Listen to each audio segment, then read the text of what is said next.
আসসালামু আলাইকুম। আজকে পরিষ্কার পরিচ্ছন্নর কাজ করলাম।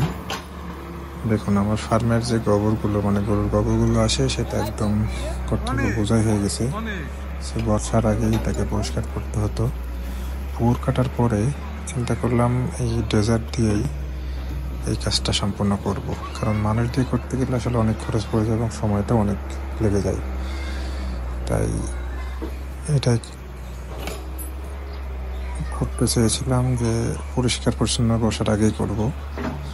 মাশাআল্লাহ হয়ে গেল। আজকে কাজ শুরু করেছি।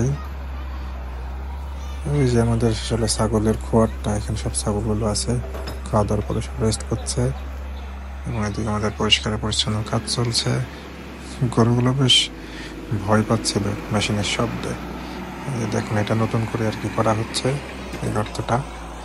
এই পাশে কিছু গরু আছে, গরুগুলো তাকায় দেখতেছে কি হচ্ছে এখানে। আসলে ওটা সব এরকম এত জোরে শব্দ শুনে অভ্যস্ত না, তো ওই জন্য সব উঠে দাঁড়িয়ে পড়ছে। এখানটাতে গর্ত করে এখানে আসলে গরুর গোবরগুলো যাবে, যাতে বর্ষায় কোনো অসুবিধা না হয়। বর্ষাতে ওভারফ্লো হয়ে পুরো বাগানে ছড়াই যায়। আম গাছের ডালটা ভেঙে গেল, খুব কষ্টের একটা। এই যে এটা একদম লোডেড, ফুল লোডেড। এখন এটা ক্লিয়ার করা হবে। ক্লিয়ার করে আমরা বাইরে রাখছি, এটা শুকায় টুকায় সার বানায় আবার আমরা ঘাসের জমিতে ইউজ করবো, যেটা আবার গরুর জন্য যে ঘাস লাগানো সেখানে ব্যবহার হবে আর কি। সবাই দোয়া করবেন আমাদের জন্য, আমাদের ফার্মের জন্য, এবং আমার চ্যানেলটি সাবস্ক্রাইব করবেন। যে আমাদের পুকুর, এখানে কিছু মাছ দেওয়া আছে।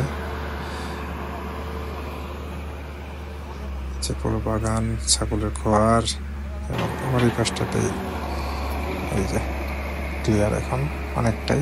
যতটুকু হয়েছে এটাই এনাফ, এটাই অনেক।